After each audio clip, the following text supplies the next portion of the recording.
Tune's running through my head. Can't get it out. Yes, I keep hearing it too. We shall have to give evidence, of course. Drink? No, thank you, sir. I've written it down exactly as it happened. Will anybody believe that? In a court of law? I can hardly believe it myself. I know. I'm going to publish it afterwards as an article. It will certainly cause a sensation. I think I'll call it Tresspass by Emlyn Williams, with Glyn Owen, Patricia Mort, and Ray Smith. Trespass. Crossing into forbidden territory. That's what it was. You see, I'm a scientist before I'm a human being. And to me, the challenge of the few remaining secrets of the universe has always been irresistible. At Cambridge, I devoted to chasing the atom the single-mindedness most of my friends were applying to waitresses. The atom was a mystery. Now, no longer. And what is the greatest mystery of all? The most perfect secret kept by God and nature? The secret of the other world. The mystery of what happens after death. It's always irritated me to look at my psychic library, millions of words, jungles of syntax, and to consider that any half-witted servant girl fished out of the Thames knows more about life after death than all my books together. When Philip Henting died and his widow rang me up to tell me she was determined to get into touch with him, here I felt was the perfect chance for experiment. The atmosphere of an ancient castle in the middle of a lake, probably haunted. Oh, it didn't look haunted the day I arrived to take up my job. I was rather pleasantly excited. It was a much better job than I'd ever dreamed of. Librarian at a castle. It seemed too good to be true. And the daughter of the house to show you round. As pretty as they make them. Well, that helped, I must confess. No, it didn't look haunted that day. A fine summer's afternoon. Sunshine everywhere. You could see the reflection of the water on the walls. It was impossible to believe that anything frightening could happen in such a place.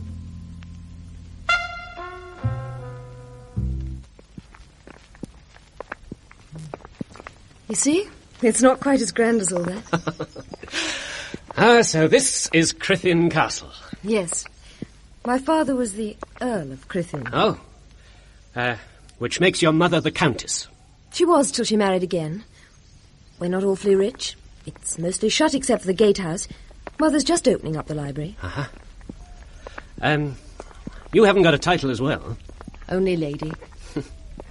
Well, how did your mother come to marry a band leader?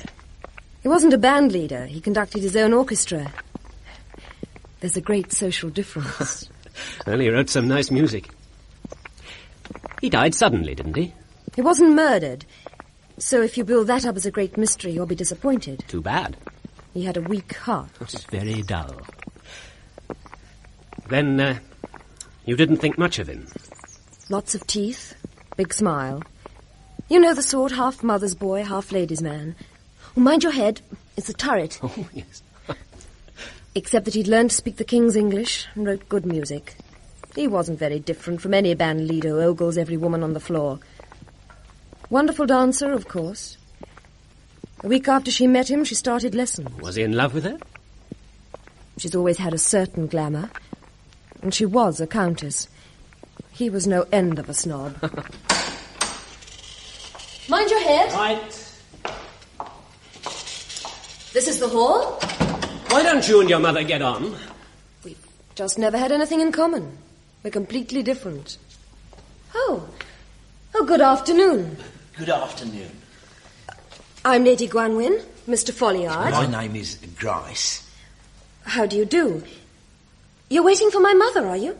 My lady, your ladyship, may I tender my sincere condolences on the Countess's, on Mrs. your mother's shocking bereavement. Thank you. Is it to do with restoring the main gate? No. Well, it's 4 months, of course, and time is a healer, but it takes time, doesn't it? Time certainly does take time. What are you, then? A mortician. Come again? My firm was in charge of the funeral arrangements. Oh. Bill, I'll see about your room. Yes, right.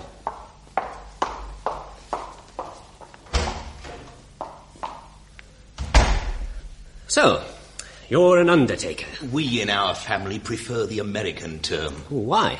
What is your calling, may I ask? Librarian will do. Yes, you undertake to dust a lot of books by Tom, Dick and Harry, and I undertake the burial of the dead. Are you called an undertaker? No. Well, why should I be? Because you, take under, no? A joke about my profession. I've heard 'em all. Is it true, Mr. Grice, that you get a good screw, but then you alt, the work makes you hoarse and starts you coughing? Well, I'm sick of the lot of 'em.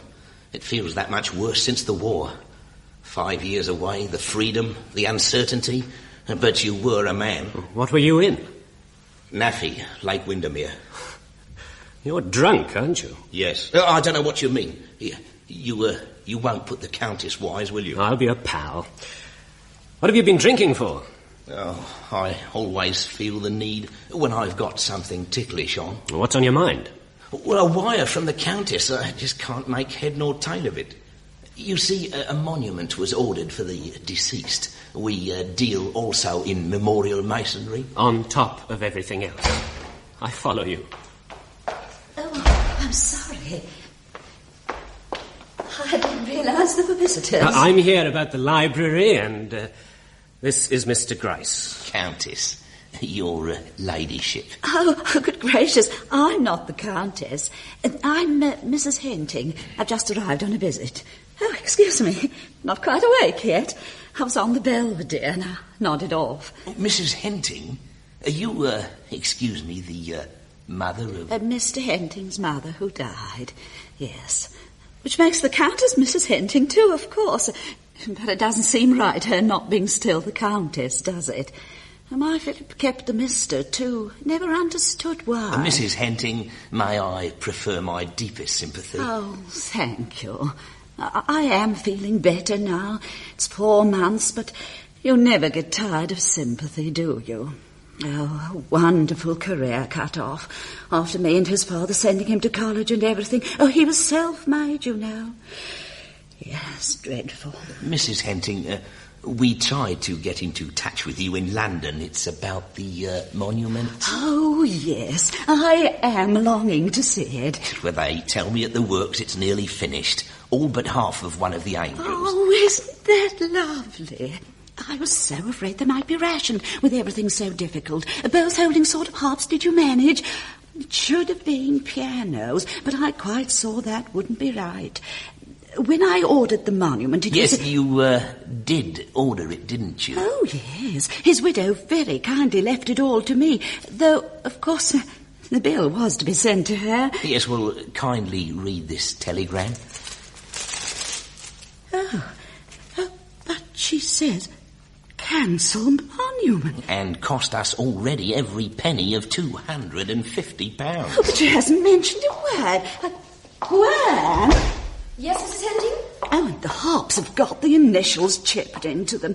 Gwen, have you any idea what's behind it? This telegram.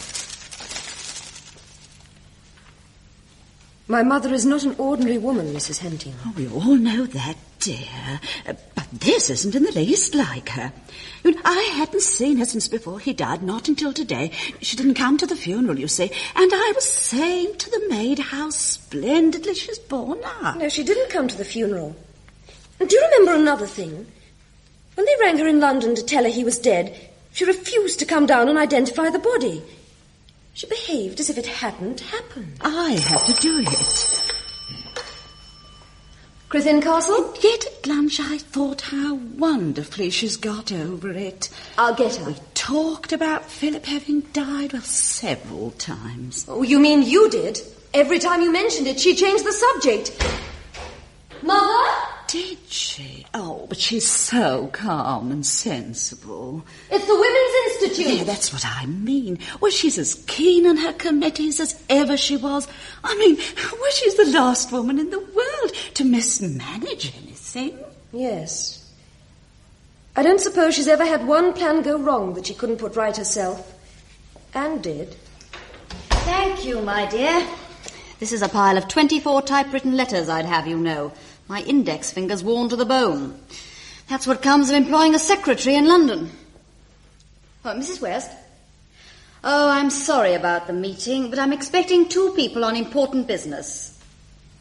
Well, did you hold the Welfare Subcommittee? I know what you're going to ask me, my dear. Miss Jones's baby.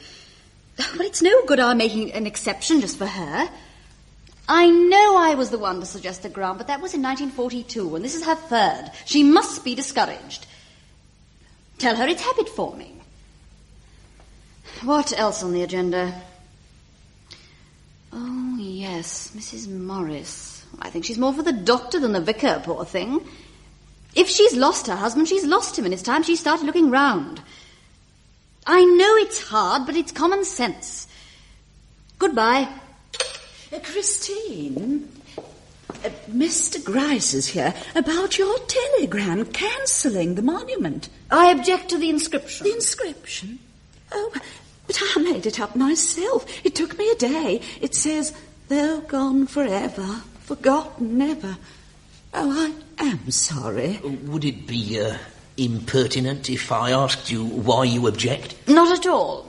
I object because it's not true. But we've cut it into the stone. Though gone forever. Yes, gone forever. Cut into the stone, letter by letter, till the end of time. I won't have it. I'll pay for it, of course, and I'm sorry to have wasted your time. Yes, but... Perhaps, in fairness, I should explain. My husband and I have been married for 7 years. 16 weeks last Tuesday, while I was in London, at 11 in the evening... In that chair, something happened to him. I won't say he died, because I want to avoid a sentimental and misleading word. He was called away. He's been away for 4 months. He's desperately anxious to get in touch with me as I am with him. There is no way known to science in which this can happen, and I am determined to discover one. Christina... I never knew you were... Are you a spiritualist? I've got something to say. Yes? I'm sorry. What have you got to tell me? Not to go on with this. I beg your pardon. Who is this man? He was in charge of the funeral arrangements, Christine, and called about the monument. Most fellows in my line of work don't see a thing weird in it. It's a job like selling tea. But I'm not like that. Now, I know this is out of place, but shall I tell you why every time I have to set eyes on a corpse, I have to have a drink first? One day, when I was a kid, I was waiting for my father. I got lost down some steps and went off to sleep. When I woke up, it was moonlight and there were rows of people sort of dozing off. I got on a chair and looked down on one. I thought... Funny he doesn't sleep on his side. Then I saw he was looking straight up at me. I was only 8, but I knew he was dead. It was a mortuary. Who are you, they were all saying, as plain as plain. Get out, this is private, get out. But nothing in their eyes. They're more empty than beads, as empty as that chair and that empty thing they've got. Not to disturb it.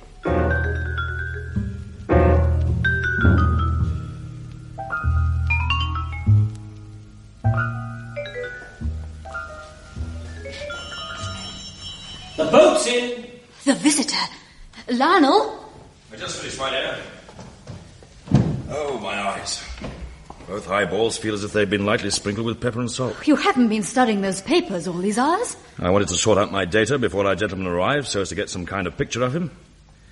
Do you realize he's the 12th in 2 months, not counting the letters we didn't answer? I never knew there were so many in Europe. So many what? Mediums.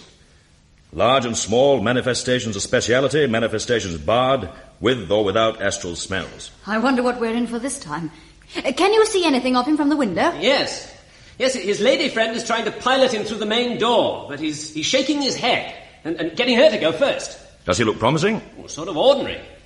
Tyrolean touch to the jacket, black hat, hobnailed boots. Lionel, what's your verdict on him? On paper, the most promising up to now.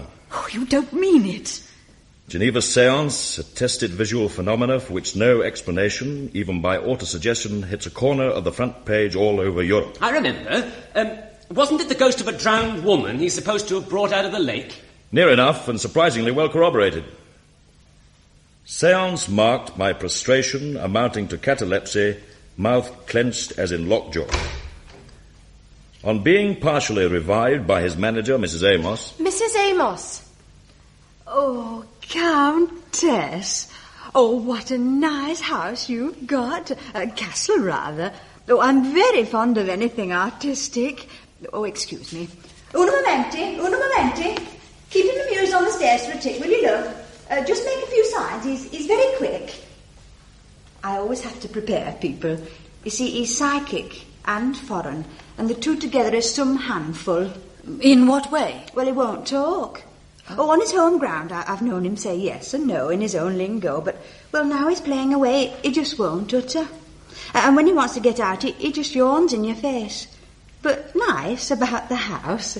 But I thought I'd better warn you. All right, Countess. Mrs. Amos, this is... Oh, good evening, everybody. I'd have got our little motorboat to meet you, but as you were coming by car... Oh, we had a very nice drive. One of those Rolls-Royce hire cars, you know, and then we hired a rowing boat. Oh, very nice. Now, just... While I remember, I can't let you pay for the rowing boat. Oh, you know, Countess, please, I've done the whole thing. But I must... Don't you bother your head. I had it all put down to your account, and the car. Oh, it is a nice house. Just bring him up, dear. Entrate subito.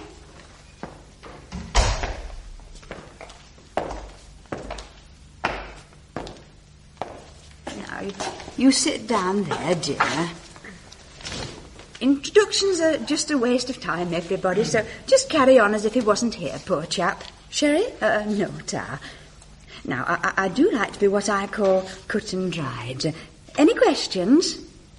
Oh, and don't take any notice of anything he does. You see, he'd never been inside a nice house till I took him up.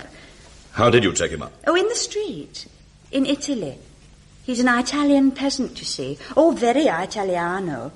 Saviello, his name is. He's a riot. Mind you, I did have to have his feet brought round electrically once. Catalepsy, you know. What happened to Lazarus. You have asked Mr. Henting's mother, haven't you? Yes, she's here. Oh, good. The blood tie and another mind straining to get through it. It all helps. Yes. Well, you would like to see your rooms and relax before dinner. I'll take you up. Oh, thank you. I'm sure it'll be a nice room, too. In fairness to you, Mrs. Amos, I must tell you who this gentleman is. Oh, yes. He's Lionel Dewar, the scientific investigator. Well, isn't that nice? As I say, science is great. Now, come along, dear. You must be very... What's the matter? What's he staring at? The armchair. I can feel it myself. There's something odd about that armchair. He feels it too. Do you see? Now, you come along, dear. This way, Countess. Oh, thank you.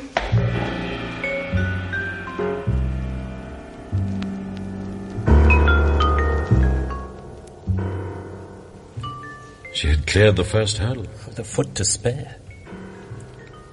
watched him carefully all next day and got nothing from him. Did you? Not a thing. He just seemed to be lolling about, pretending not to understand any English. But when Christine put on her husband's music, she kept on playing it, do you remember? I thought I detected a feeling of vague uneasiness in him, a sort of strain. I could understand it as I listened. Couldn't you? It had a sort of threatening beat to it. Got on my nerves. I was quite glad when dinner was over, and it looked as if we might settle down to business. Bill, you've done the manuscript up beautifully. Oh, thank you. I'm afraid I can't get any further with the Crithin papers without reference to the British Museum. Oh, then perhaps you'll go up for a day or two next week. I take it he hasn't rung his bell yet. Oh, yes. He has. He's ready. Oh, dear. Good. So are we. Look, are you sure you wouldn't like me to... No, if you've got an open mind, you'll be useful. Eh, Lionel? Certainly. Now, come on down, dear. Take his other arm. Would you mind, Mr. Dewar? Oh, why is he wearing a bandage? It's a matter of concentration, you see. No, not in that chair, dear. First of all, Countess, nobody must telephone in the next hour. Oh, of course. Once a chap like him gets off, the phone might put paid to him. Alwyn, I'm not accepting any calls for the next hour. That's quite clear, isn't it? No calls of any sort. Good night.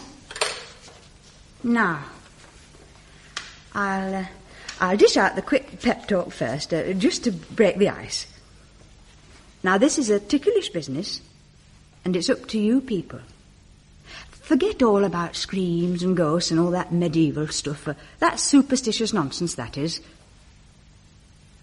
The other side is waiting.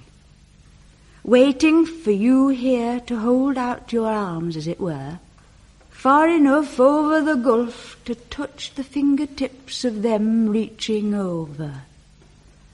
Only don't overbalance or you'll come a cropper. I like to bring in a little joke. I can't stand the weird stuff. I mean, why not be homely with our loved ones, eh? Next slide, please.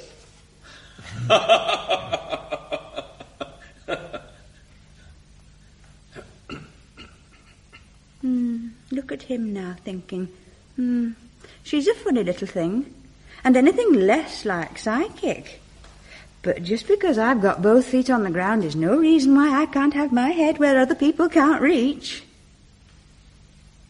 Sink your prejudice, gentlemen, and concentrate on this fellow here. With him I found it's best to cut out table turning and rely on what we call direct speech from you through him. I'll just give him this pencil, just in case he wants to jot something down, you never know.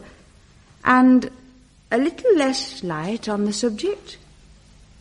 Not for weirdness, but so you can concentrate. Can't stand weirdness.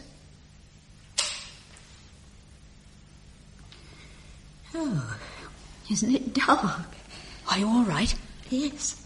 Now, I want you both to think of Philip Henting.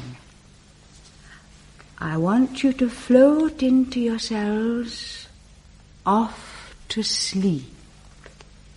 Sleep. A man named Philip Henting, who for 40-something years breathed and laughed and talked. See him as you knew him, sitting in that chair, looking at you. I could put one of his records on, but no need.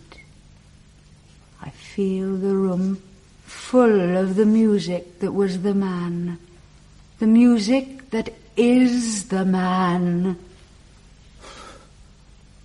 You are on a cloud. Jettison those other thoughts. Philip Henting. Reach out. Further. Further. Phil. It's Mum. Phil. This is wrong. Silence, please. Phil. It's Mum. Phil. Thoughts have got a shape, just as much as things have the strong thoughts of two women. The thoughts hit the air, and the air carries the thoughts to a place we know nothing of. Just thoughts. Phil.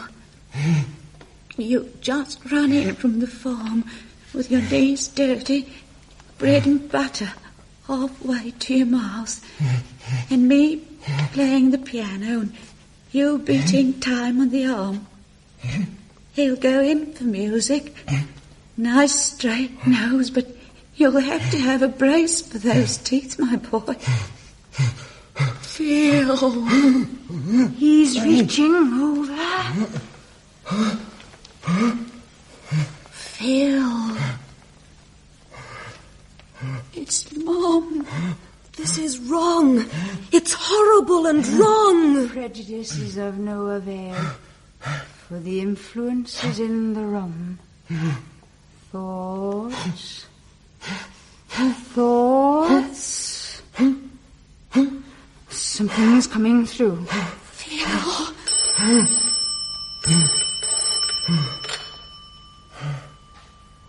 There's nothing. Hello.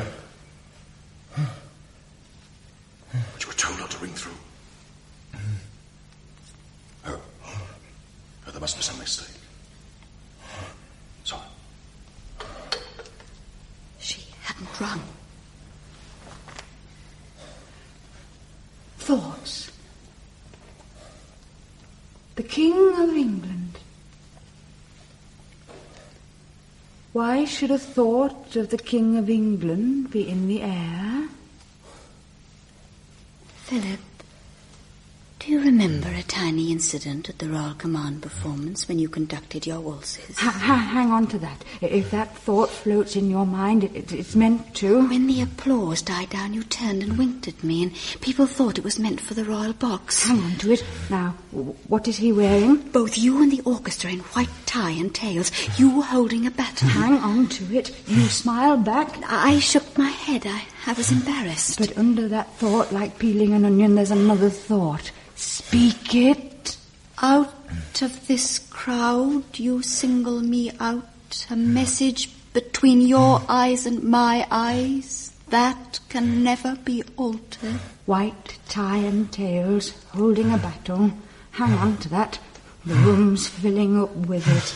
Hang on. Philip. Wait a minute. Wait. There's your pencil. He's writing something. You've just written something, dear. I'll read it out. Oh, where are my glasses? Caro? What's that? Caro? Caro? Oh? No? Doesn't sound like Italian. Try and draw it. I'll keep this. It may be something good. Oh, he's drawing a flower. Rose? Tulip? No. No. Wait a minute. Garofano. Isn't that the Italian for camellia or carnation or something? Havana. Camellia? Carnation? A white carnation. Holding a baton. White tie, tails, and white carnation. I gave it to him earlier at the flat. I'll pin it in myself while you finish your Cointreau, darling. Your favourite drink. You look as though you're going to burst into song. That's it.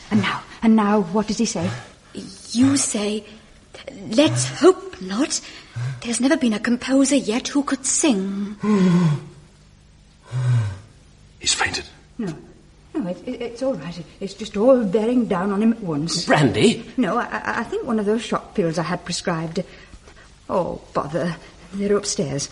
Now, don't let go. And whatever happens, don't touch him. Hang on. Lionel, please put a stop to it, please. Can't, it's gone too far. Shh. Lift up the lapel. Smell the carnation. He's coming too. He's coming to look at the armchair. Stop him. Stop him looking at the armchair. We can't, it's gone too far, we can't. There's nothing in the chair. The chair is empty and he knows it. The chair's empty, do you hear? The chair's empty. But look at the stairs. There's somebody standing on the stairs. Philip. You can see him, Lionel, can't you? Can't you? Yes, I can. But it isn't Philip. White tie, tails. Holding a baton. And a white carnation. Look, he's lifting his arm. I can't bear it. Hold her back. Hold her back. Oh, don't you go near. Now you've gone and done a terrible thing. Don't you go near. She's turned everything out from the switch upstairs. Oh, where's the switch in this room? I'll find it. Wait a minute. Oh, I knew it wasn't Philip. I knew. I've got him, whoever he is. Light somebody. That's better. What is it? He's fallen down. I heard him fall. It's a dead man. Oh, my God. Wait a minute, I'll turn him over. Here goes. Oh, but what is it? Well, he's not dead. But he's not a man either. It's a dummy. A wax dummy.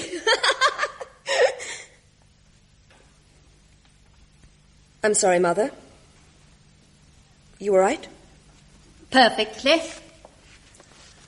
Well, Saviello, what have you got to say to this? Oh, I'll give him Saviello. Oh, you naughty little beast, messing me up with dummies. You would have it, wouldn't you? And where's it got us? Me practising with them wires for hours on end and then making a fool of myself. Now, where have your daft ideas got us? Oh, I could kill you. Isn't it rather unkind when he hasn't understood a word you've said? That's where you made a big mistake. I'm telling you now. And I'm going to tell you a lot more too that I've been bursting to get off my chest for the past 18 months. I think perhaps you'd Ladies better... and gentlemen, I know this will knock you over with a feather, but I'm not continental in the least. I'm Welsh. And I'm not a peasant neither. I'm just as much in the upper classes as anybody. I got my own shop in Cardiff. Look, I'll tell you the whole thing in a nutshell. Don't you dare insult me in public. I'll have the law on you. You pipe down for 2 ticks, now it's my turn.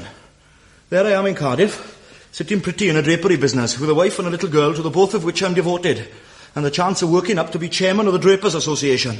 And what happens?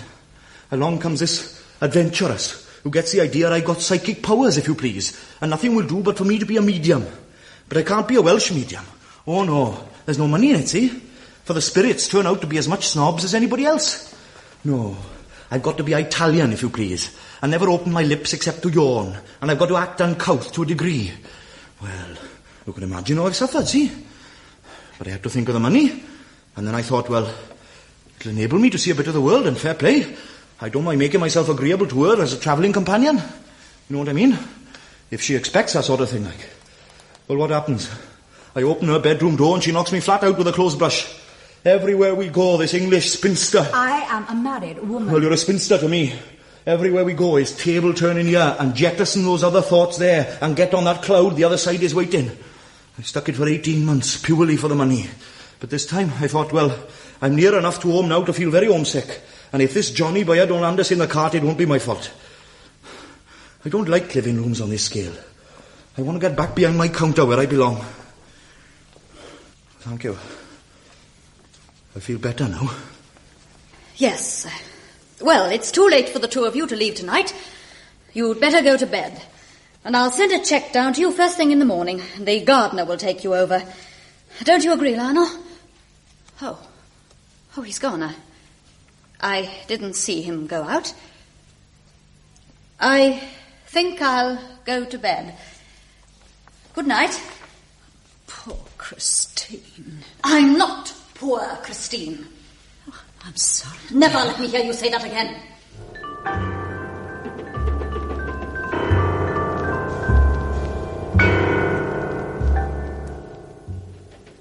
No, she hadn't seen me go.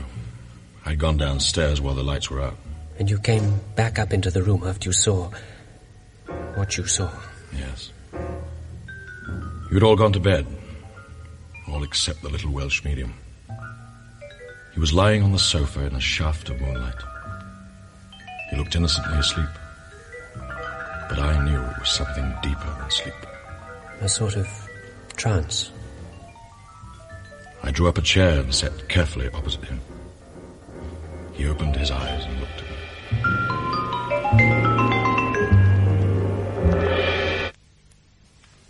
You speak English? I do. Didn't you hear me? I was called away. Oh. Well, I'm Welsh. And what's more, I'm not a medium. When were you called away? How about the time that dummy was knocked sideways? The others were too engrossed in it to notice anything, but I'd spotted the wires and I was looking elsewhere. I was called away in the dark. By a sort of cry. I followed downstairs to the main door. And there you stood, in the light of the moon, and you smoked a pipe. That's a thing I do when I'm nervous. How do you know I was smoking a pipe? I can see the pipe now, sticking out of your pocket. I left it on the sill downstairs. I know what your game is. Game? You happen to possess a certain power. A power which you've always mistrusted and never even admitted to yourself. So much so that even to yourself you play the part of a faked medium. But you're not a fake. Now listen to me for a minute, will you? Look, I want you to imagine a field of grass. How many blades in that field? Thousands, aren't there? All identical. Throughout the length and breadth of Wales there are thousands of human beings. All identical. And one of these is me. And I'm so like any other Tom, Dick or Harry that in a crowd you couldn't tell me from any other men. And when you're tied to a chair in Geneva and things happen round you that puzzle the scientists so much so that it's in the paper next day, is that like Tom, Dick or Harry? Oh, it's a lot of nonsense, that is. Look here. 10 minutes ago on these stairs you saw a ghost, didn't you? Last Friday in Soho, that Mrs. Amos was sitting in the sun sewing a button on the waistcoat, and I was polishing the eyes. The glass eyes of a ghost. You said it. If you're so ordinary, will you do something for me? What? Go to the window behind me and look out of it. It's moonlight, and you can see down the walk beside the lake as far as the herb garden. It's the man who died in that chair, isn't it? He does not move. Absolutely still. As still as the statues casting their shadows over the garden. He's looking up at this window. He has no shadow. Will you go to the window and look out of it? It's in my head. It's got to come out. It's got to. Oh, God, help me to get it out. Please, God, please.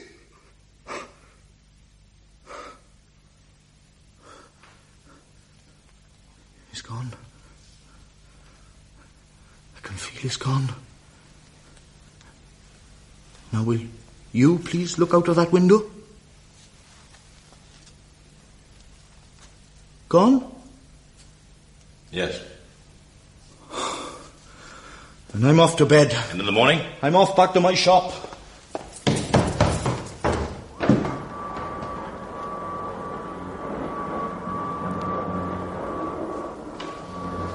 Good morning, Megan. Good morning, my lady. I'll finish sweeping later. Exchange? Excuse me, my lady. Yes?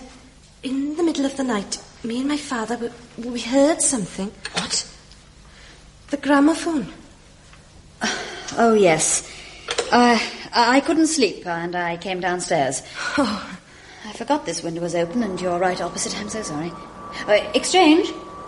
Get my secretary, will you? You know, the London Welbeck number. Oh, it's a lovely morning. The statues want the hosepipe again. Will you remind your father? Yes, my lady. Is Mr. Dewar down yet? Not yet, my lady.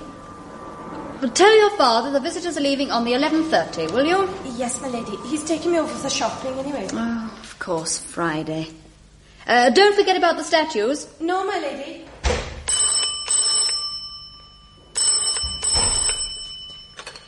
Hello? Oh, Francis. No good, I'm afraid. Rather amusing in the end. On the contrary, I'm more determined than ever. Will you interview all the three by when I come up on Thursday? The older woman sounded promising. What? No, I'm all right. Yes, determined. Goodbye. Good morning. Good morning, Countess. What a lovely day. You slept well, I hope? Perfectly, thank you. Oh, I am glad. I was afraid you might be upset about our little hitch. I should have thought you'd be the one to have had a sleepless night. Oh, I dreamt about my little girl being presented at court. It was lovely. Perhaps she will be. Let's hope it's the right kind of court. Are you planning for her to follow in your footsteps? She might. Her teacher was telling me on the phone. That child's very receptive, she said. Are you sure she didn't say deceptive? No, I don't think so. There's money in it, you know. Oh, I'm sure there is. Here's your cheque. Thank you. Oh, thank you. What made you embark on it? The profession, you mean? Mm-hmm. Well, you see, I always had a bit of a flair for acting, and I saw in a trice that this would be steadier than the stage. Oh, would you mind putting pay cash? Just a formality. Here's a pen. But you've got a bank. It's so they can't trace the income tax. Just a formality. Here you are. Thank you. I mean, it wouldn't seem right, would it? Umpteen bobbing pound on the other world. Except that you don't believe there is another world. Oh, but I do. This chap isn't a fake, you know. I'm a fake, but he isn't. I mean, look at your Christian name coming through last night. My name? Aye, he wrote it down and I put it away. Don't you remember? And then that damn dummy put the tin hat on it. Oh, he could have heard Mr. Dewar call me Christine. No, it's one of your other names. Oh? Dorothy, is it? Or Helen? No. Oh, here it is. Oh, thank you. I thought it must be one of them. Piccola.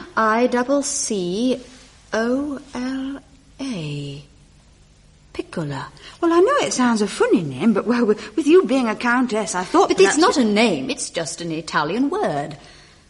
I'm afraid your little counter-jumper's got into a muddle with some other client. Come in. Oh, Countess, I should just like to tell you that I'm from a very quick-tempered part of the world. Last night I was out of control, and I spoke my mind on your property beyond the bounds of courtesy. This morning I'm as happy as a lark, and it is my privilege to apologise to you with these flowers. Not because you got blue blood by marriage, but because you are of the female sex. Thank you. But they're from her own garden. It makes them all the nicer. Are you happy because you're going home? I've been away for 18 months and 3 days. Of course, they got no idea I've been doing anything fishy. I told them I'd gone into dog racing. They'll be all waiting for me in the station. My wife, my little girl, the neighbours, you lot. Where do you live? In Cardiff. Ah, yes. In a big block of flats with a beautiful view over the civic centre. What? It's got every modern convenience. Excuse me, I'll go and finish my packing. You know, I think he lies for the love of it. He lives in a suburb down by docks. A lot of shacks with not a green thing in sight. Hideous dump. Dump is very vulgar speech, and right out of my grasp. I've heard you grasp vulgarer speech than that in both fists. Hey, you're very unwise to insult me now, you know, because I'm not a half-witted Italian anymore, but a local man with a gift of the gab. Excuse me, Countess. I don't believe a word. You made the whole thing up. It's the most awful nonsense. No, trust my heart, you never sought it. Oh. You haven't been playing tennis. Well, it seems rather early. Such a heavenly morning, we thought it would be fun. Good idea. Some letters for you, Mrs. Amos. Oh, thank you, love. What was the joke? Bill was describing someone he shared digs with. Wouldn't be funny repeated. Go on, you sometimes make me feel 80. And don't look so sorry for me, you know how I loathe it. I'm sorry, Mother. I'll finish my letters in the study. I'm just no good with her, that's all. Oh, she's still upset. Isn't it a shame? Oh, here's a card from my Maureen. Thanks for chocs. Miss Guest wants to cut my girls off. Kiss, kiss, kiss. Why, Miss Guest'll do no such thing. A lovely head of hair that child's got. Mother looked as though she hadn't slept a wink. Just goes to prove what I say. Folk have no business to dabble in the occult. But if they insist, you're there to guide their fingers into the pie. That's right. Oh, that Welsh thing makes me sick. What's he done now? Why, here's a letter from two sisters in Eastbourne. They're asking us to go down to get in touch with an uncle. He passed over in 1910 on a faulty motorcycle. Hey, it's a lovely address too, in a parade. And him, off to that stinking gasometer.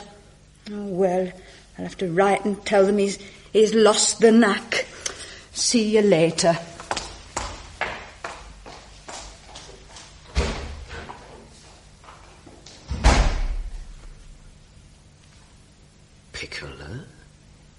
Piccola?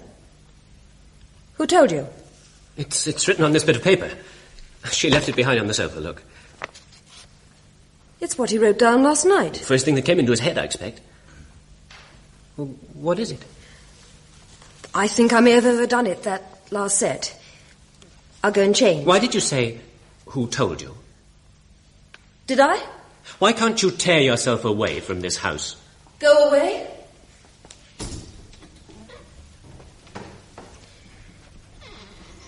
The sun's gone, hasn't it?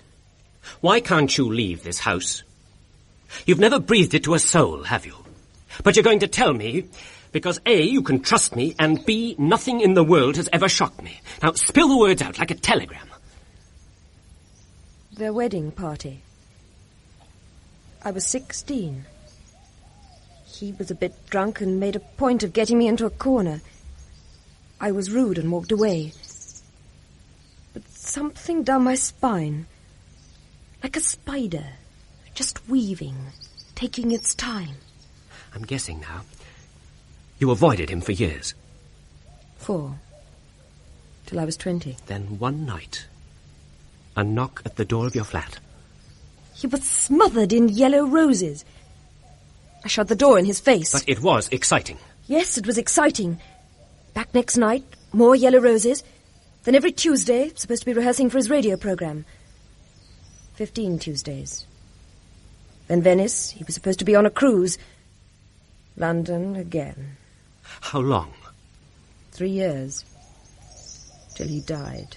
And starting from the Venice trip, he called you Piccola. When we were absolutely alone. Did you love him? It was hate as well. And shame. Did he mention her? Not once. She might never have existed. One day I found a wire from her. Come, Crithin, urgent. You thought she'd found out? Oh, people in the carriage kept looking at me. I couldn't keep still. I got here to find him. Nobody else? She'd gone up to London for a committee. He'd given both servants a night away and sent the wire. Standing against that desk, Cointreau in his hand. He loved Cointreau. He and this house. I suddenly felt sick, but he just laughed. More drink and turned into a vile, exciting nightmare, he in this house. He leant over and kissed me. He was so near that his eyes looked like one great coal. I could feel his hot breath. Then, out of nothing, knocking, a hammer slow at first and then a gallop. His heart. Every word we said after that has got stamped on my brain. He said, "Why in God's name have you shut all the windows? Is it a mild sort of joke?" I said, "They're open. Anyway, what sort of joke was that telegram?" He said, it felt close for a split second. "Piccola, let's have a swizzle of Cointreau." I got up to fetch it. I thought he was right. "Sit down here," he said all of a sudden. "Never mind the creases in your dress." And pulled me down again into that chair. face was grey. And he whispered, but so near it boomed right through my head. He said, "Do you know any reason why you shouldn't belong to me for the rest of your life?" Then he looked at me. A terrible tugging look. And his head fell sideways, mouth open. Right at the back, a gold filling. It was quiet, like when the clock stopped. Dead quiet. The last thing he'd said was swirling round the room like smoke. "You belong to me for the rest of your life." I washed glasses, as if I'd done a murder. Took the boat and slept in the woods. Since the day he was buried, she has been in this house, straining every nerve to bring him back. Perhaps to tell her. Tell her something she must never get to know. Never. Now do you understand why I had to be here? You know. I'm not the only one any longer. Not in this chair. Yes, in this chair. Now listen to me carefully. He has a fearful hold on you. But I'm a man too. And I happen to be alive. Oh, I'm not ashamed of wishing that you and I were as alone in here now as you two were that night. I'm going to kiss you. But it'll be much more than that to me. And to you. And to anybody else who may be looking on. Because you and I are alive.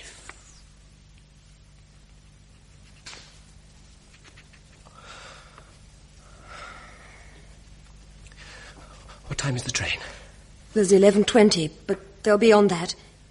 In 10 minutes, he'll be gone. Thank God. Come on. Come on into the garden, out of this place. We'll take the picnic lunch and be back in time for the late train. Then the midnight to London. We? You and me. Well, I ought to stay with her. She'll have Dewar. He's better for her than anybody else.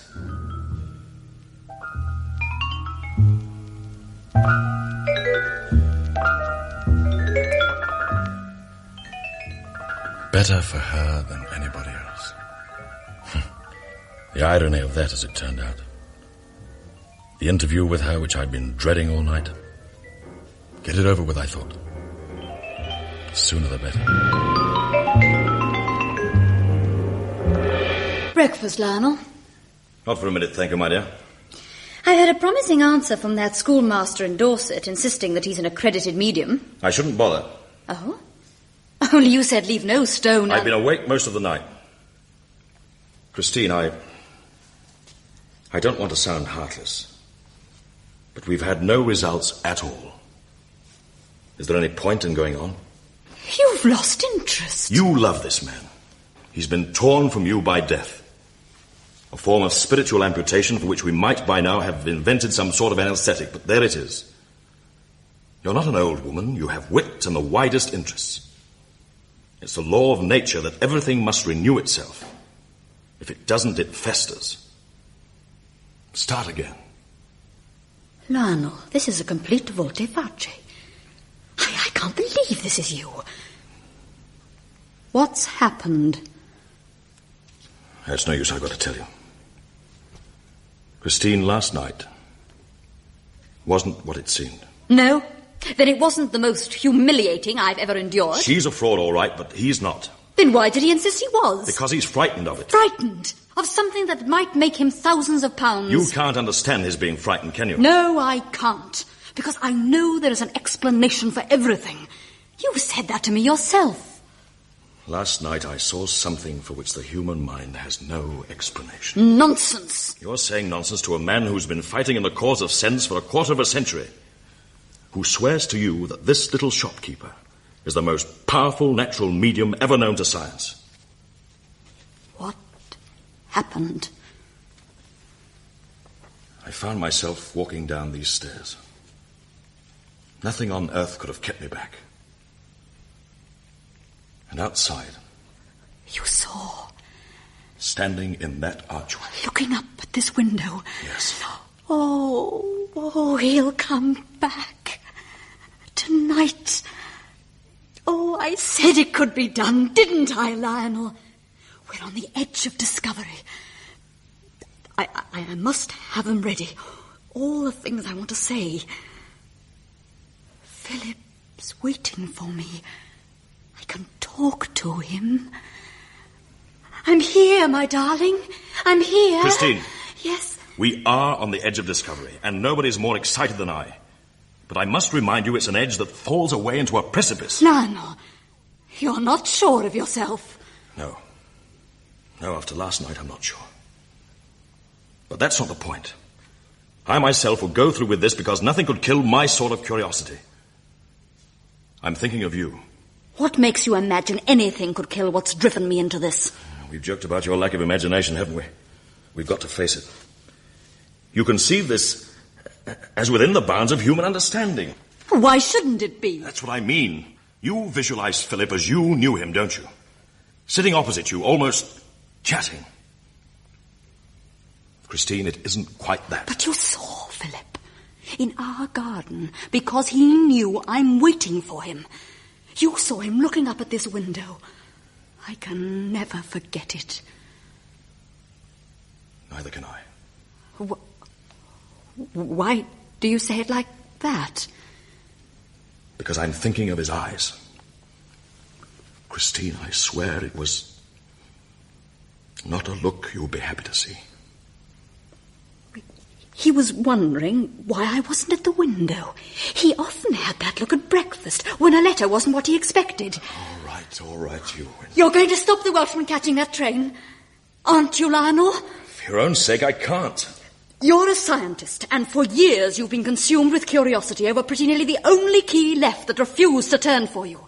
Suddenly, it's turned, and you don't want to open the door. Of course I want to, more than anything in my whole life.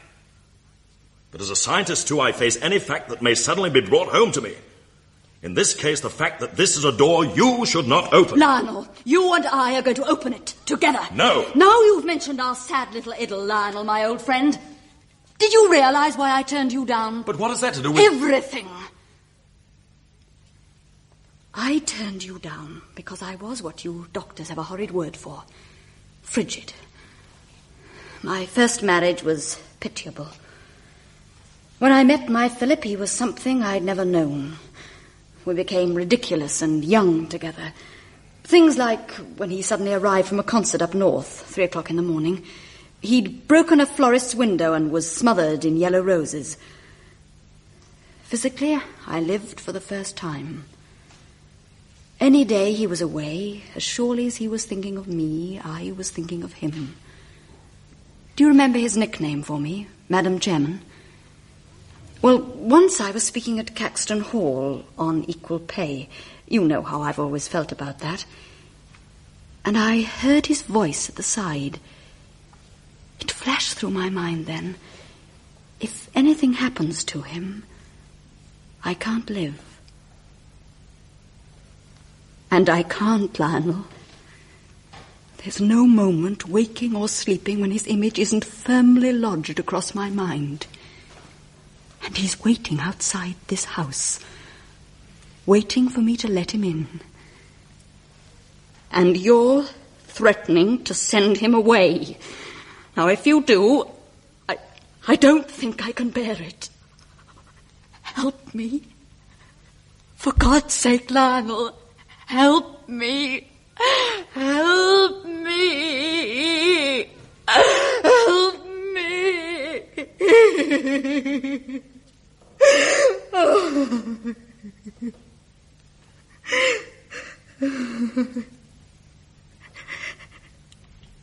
All right. Thank you.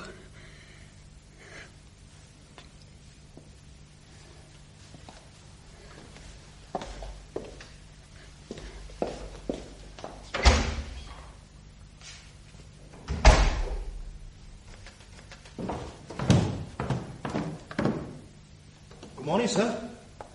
Oh, good morning. Excuse me asking, But the boat won't take more than 20 minutes to get back to the other side, will it? 15, I should say. It's a motorboat. Oh, that's good. Excuse me. Can I ask you 2 questions? Do. Something in this garden puzzles me. Oh, yes? A plant, very long, covered in long leaves. Corn on the cob. It comes from America. I had the idea to take a few cuttings back for my wife. She's a very keen gardener. Oh. What's your other question? The name of your tailor. Gray and Maundy. Why? I thought I'd copy the cut and show the model in a big window I'm planning to buy for my shop. Have you enough money to buy a big window? Since I've been in this racket, I've saved up £174, 4 shillings. Gray. Maundy. Hey, she's going to be late. The spinster Amos. I'll call her. Will you excuse me? Will you stay till tomorrow? No. I'll be here. No. You're planning a bigger window, aren't you? The shop will be terrible small for the big window, but the big window will cut a bit of a dash locally. Surely, oughtn't you to knock down the side walls and enlarge? What have you got on each side? On each side? Sort of derelict huts. Wouldn't they be rather useful? Hey, you've said it. On one side I could show the stuff, and on the other side I'd store it. And a van? And a dress for my wife, and a doll's house for my little girl, and 2 assistants that would kill the local competition stone dead. Oh, it's very nice in the imagination, isn't it? Hey, that's a boat. She's going to be late. I'll call her. Excuse me. Just a minute. What is it, sir? A cheque. You take it to the bank in London and they will give you a packet of pound notes. 500. 500? You enlarge the shop, buy a small van, engage 2 assistants, and eliminate your competitor. £500? If you stay in this house till tomorrow. Oh, I'm so sorry to keep everybody, but I thought whilst I had the chance I'd wash me brush and comb. Oh, and I've been uphill and down dale after my knitting and I can't find it anywhere. Well, there's my case. You ready? £500. A van. 2 assistants. I'm staying till tomorrow. Oh. I want to pick his brains. He's a very clever man. Oh. Well, I'll just have to carry it myself. Come to the hotel the day after tomorrow and I'll settle up what I owe you. Oh, here's my knitting. Oh, I am glad. You see, it's a muffler for Maureen in her school colours. Well, goodbye all. Chin chin, everybody.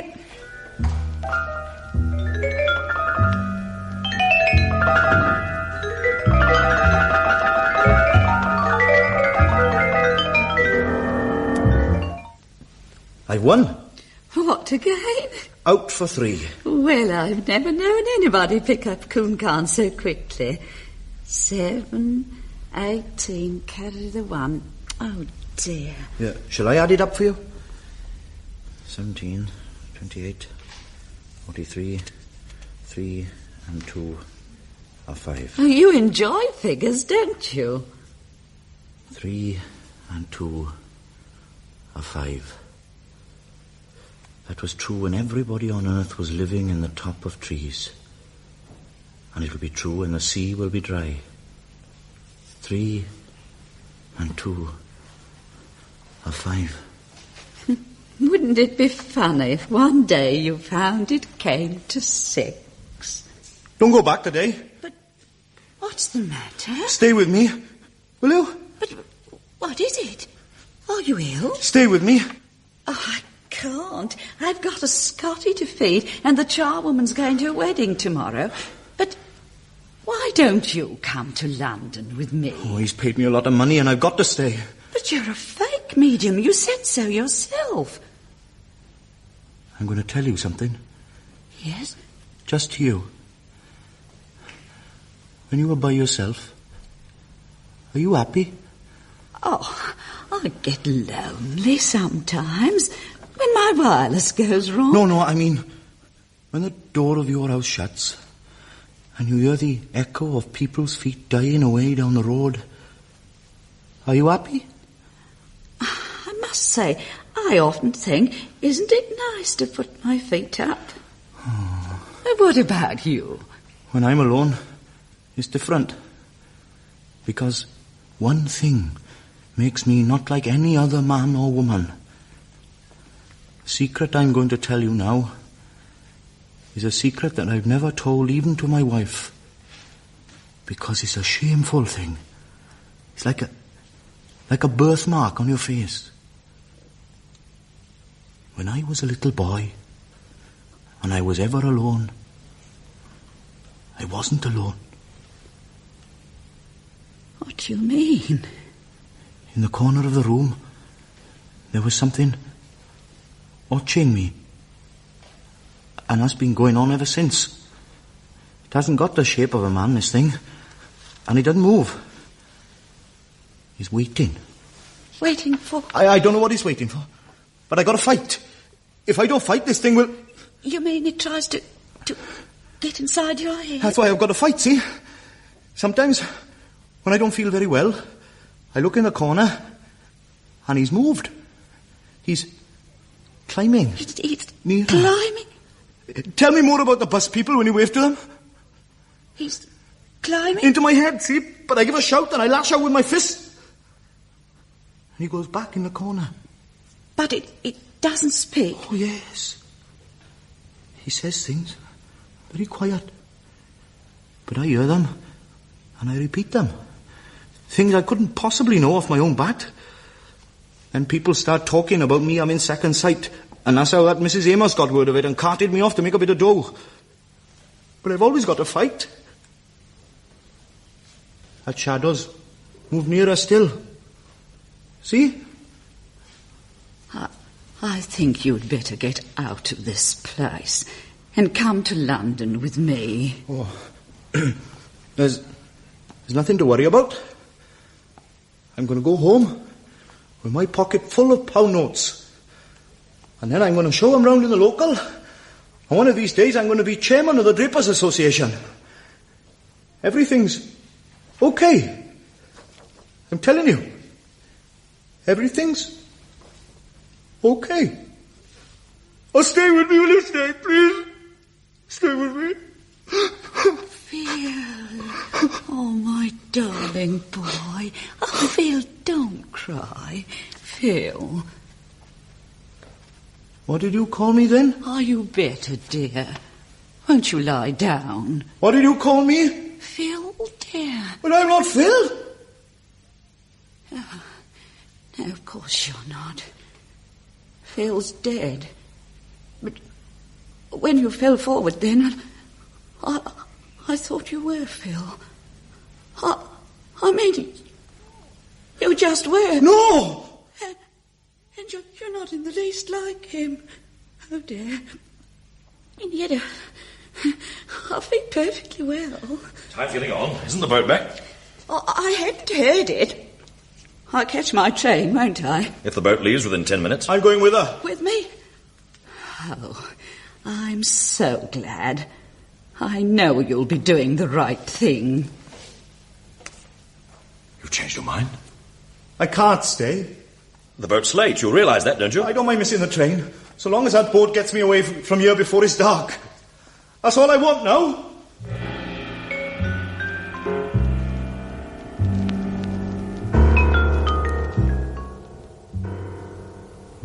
He tore upstairs to get his luggage. Nearly knocked Gwen and me over. Then we went out to see if we could see any signs of the boat. We were getting a bit anxious ourselves. And I went to my room. I heard Christine take up the telephone, but I was too sick with disappointment to look at her. If I had, I would have been startled. Standing there in the twilight, she had the bright eyes and the flushed cheeks and staccato movements of a woman who had gone mad.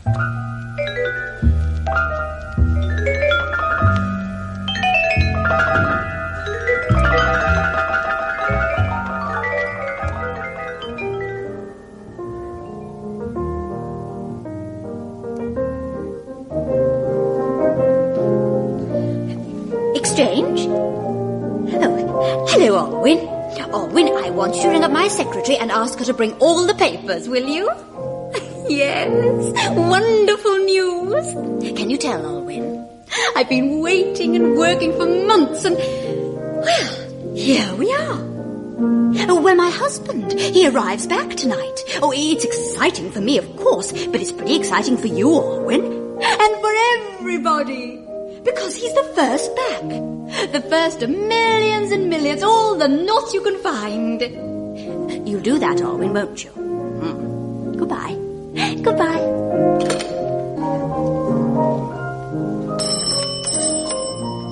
It'll be my secretary. I can tell him myself. Yes? Oh, yes, Megan. It's my maid. Why isn't she back? Yes? Oh, but why not? Well, all I can say is it's very silly of you and your father, and Mr. Henty, yes, my husband, will be very hurt. What's the number? What? Oh, Abergavis 27 is the maid's cousin. They'll know where they are. Goodbye. The maid just rang to say that she and her father are too frightened to come back tonight, if you please, and may be here in the morning. Oh, isn't it ridiculous? The boat isn't coming back? No. One mustn't forget that they're Welsh, of course, and absurdly superstitious. Haven't you got another boat on this side? It's the other side being repaired. I've run her up, Lionel. Who? My secretary. She's going to tell all the papers, and it'll be on the midnight news. Return of Philip Henting. No! He's back, Lionel. Philip's back. We'll put on his favourite tune. Harmony for False Lovers. Remember? No, stop her! Stop her! He plays the piano himself and then sings. One of the few records he made. You listen. No! Look! He's losing consciousness. His hands are stiffening. It's the same catalepsy as before. Lionel, I beg of you to realize that this isn't a scientific experiment anymore. I swear to you we're in terrible danger, all of us. Wake him up and telephone for another boat. Wake him up! His eyes are sealed close. It might kill him. Oh, I'm so excited. Listen. But isn't this the record?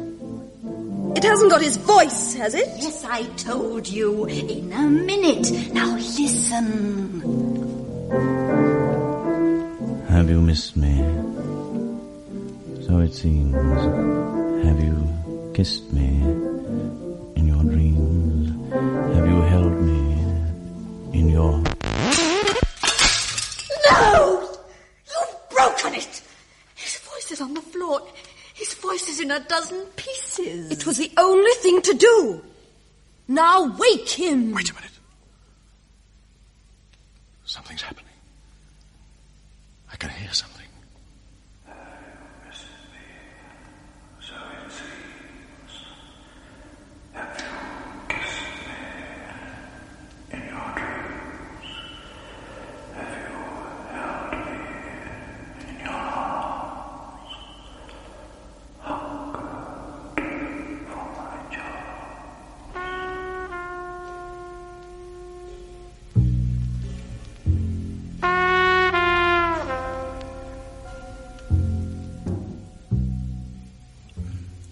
The voice of a dead man echoing and re-echoing through the room. Could you or I get a soul to believe we heard that?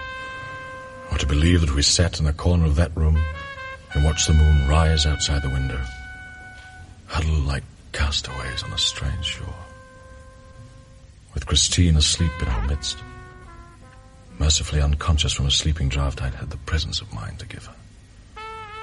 Guan seemed to be the calmest of us all. She was playing patience. So she was. We can only wait. Oh, go on, Guan. Yes, please do go on. There's a sort of monkey tree over there against the stables, behind the tennis court. Crithin brought it from Turkey as a joke. Oh, that's no use either. Tonight even those things aren't real. What things, dear? The monkey tree, the stables, the tennis courts, they're shadows. Only the other is real. What other? Whatever's waiting for us. outside that door. Gwen, where are you going? You're not going to open the door. No, I'm going to the window. Well? He's still there. He? A little shopkeeper. Crouched against one of the statues, staring into the water. And in the archway? The cat. And the shadow of the cat. Nothing else? Nothing else. I'm sorry for our little shopkeeper. Read some more. You're a strange girl. People do the strangest things. Criminals when they're going to be hanged at dawn, for instance. What do you mean? Why do you say that? Because I'm the only one who may not come out of this. But aren't you terrified? It's no good being terrified.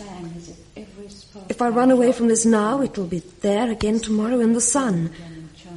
I realized that once and for all when I heard his voice. Will you kiss me? I'm alive. You told me. Flesh and blood.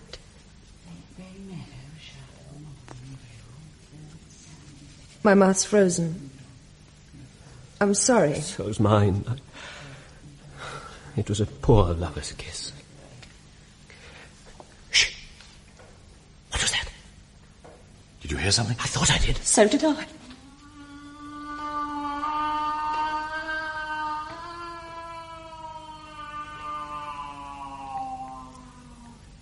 It's from this side. Is it the Welshman? Oh, that wasn't human.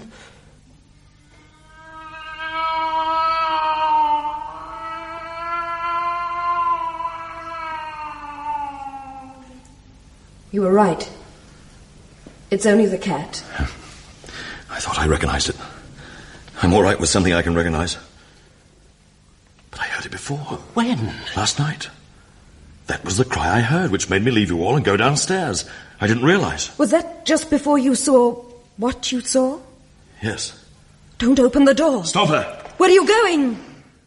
I've always been afraid of the dark, but not now. Because I can't stay in this room. I don't fit into it either. We can only pray for God to forgive us and deliver us. I'm all right, Bill. I'll call if I need you. The cat? Pressed against one of the statues. Feet together. Its back arched right up. I can see the spiky fur against the water.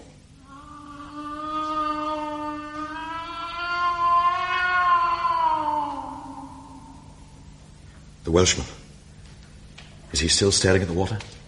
He's turned his head. And looking at the archway, isn't he? Yes. He's heard the cat crying. Do you want me? No. The cat's run away. And in the archway? There's somebody standing in the archway, isn't there? Looking up at this window. The Welshman's getting up. He's stiff from crouching so long. He's sort of limping across the grass. To the archway? As if he was sleepwalking. Oh, he'll be killed. Call to him. It's too late. He's reached. What is it? It's all swimmy. I can't see properly. It's as if they're melting into each other. I can't see. I think you better go upstairs. What do you mean? It's moving across the lawn. Towards the house? Towards us. I don't know how long we've got. I don't know that we're able to deal in minutes anymore. There's nothing we can do. Nothing. I've always known that this would come in the end. Don't touch him. Is he asleep? He's in a trance. Can you see the sweat on his forehead? Bill, don't touch him. Moving towards you, he must be stopped. Move the armchair round so it's in his way. He may sit in it.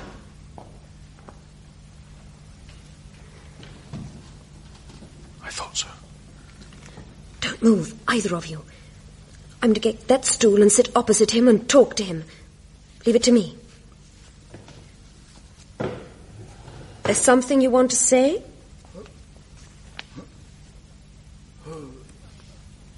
Try again. Up. Up. Lionel, help me, will you? You are anxious to say something. You are not able to say it because you are not quite sure who you are. You are nearly sure that you are Philip Henting, but not quite. You have a tiny doubt that you may be a man who lives outside Cardiff. That is not so. You are the famous composer Philip Henting, and you are sitting in the chair in which you died. You are Philip Henting. You are Philip Henting. You are Philip Henting. You... Piccola? Go on, Lionel. Does that convey anything to you? Go on. You have said one word which has been perfectly understood. It is an Italian word, but you are not an Italian. You are Philip Henting. You can say more words. They are waiting to be said. Why? Why? Yes? Don't be afraid. Why, in God's name, have you shut all the windows? Is it a mild sort of joke? They're open. Anyway, what sort of joke was that telegram? It felt... Go on. It felt close for a split second, Piccola. Let's have a split second, Piccola.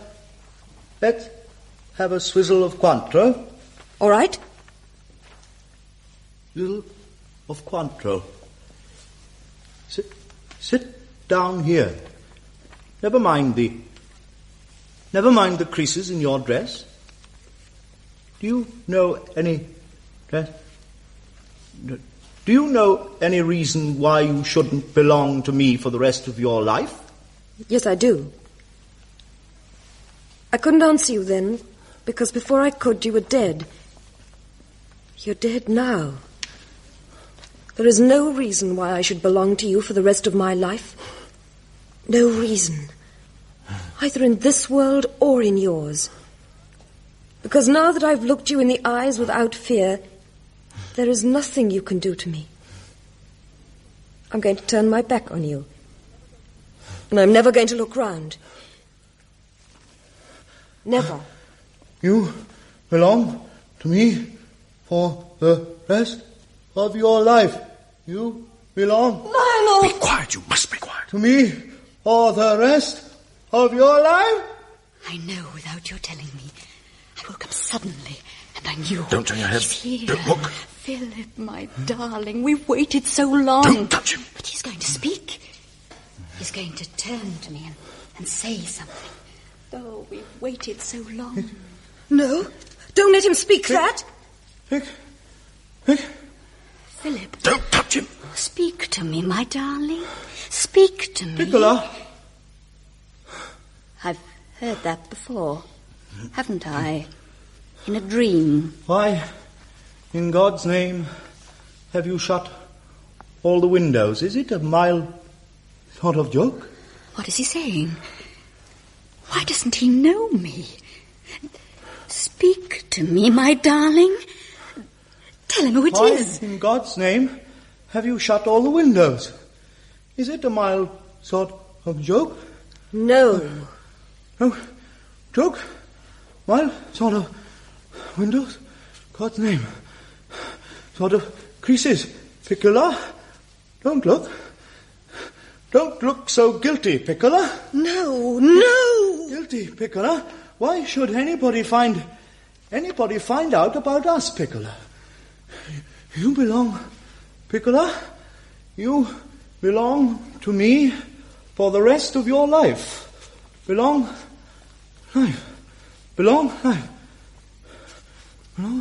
I'm still asleep, aren't I? Christine, let me take you upstairs. You didn't say that, Philip, did you? Did you, Philip? No, Mother. You didn't say anything. You were dreaming. Asleep and dreaming. But why didn't he speak to me? Why didn't Philip speak to me? It isn't Philip, Mother. Don't talk nonsense. When he's sitting 2 feet away from me, and he didn't even look round at me. I've been waiting and waiting for months and months, like in a railway station meeting a train. But there's never been any train, and there never will be. Never. He didn't even look round at me. Mother, come to bed. And he did say all that.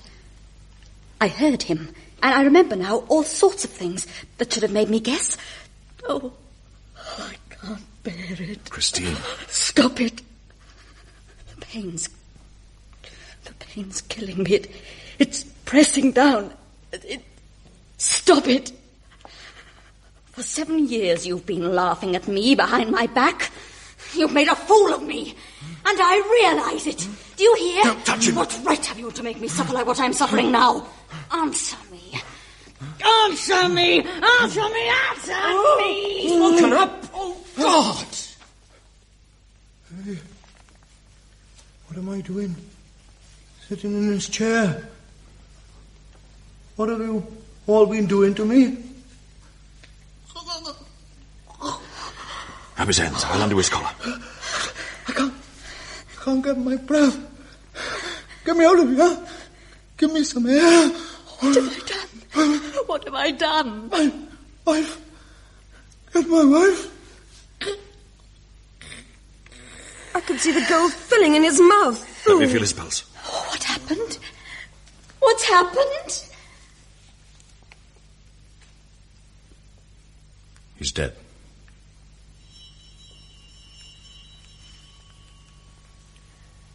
Did you hear it? It's the boat. It's morning. What happened? I don't know what happened. You were asleep, Mother. Yes, I was, wasn't I? On that sofa. And then I dreamt he was Philip. Oh, it was horrible. And I've killed him. If you want to keep your sanity, you must forget it. Do you hear? You warned me not to go on with it, didn't you? Everybody warned me. But I wouldn't listen.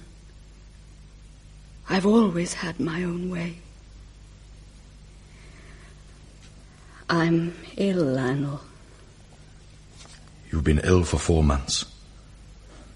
I blame myself bitterly for not having faced that fact. But you realize you're ill. That means you'll get better. Yes. I'll get better. But nothing can ever put that right. I wouldn't listen.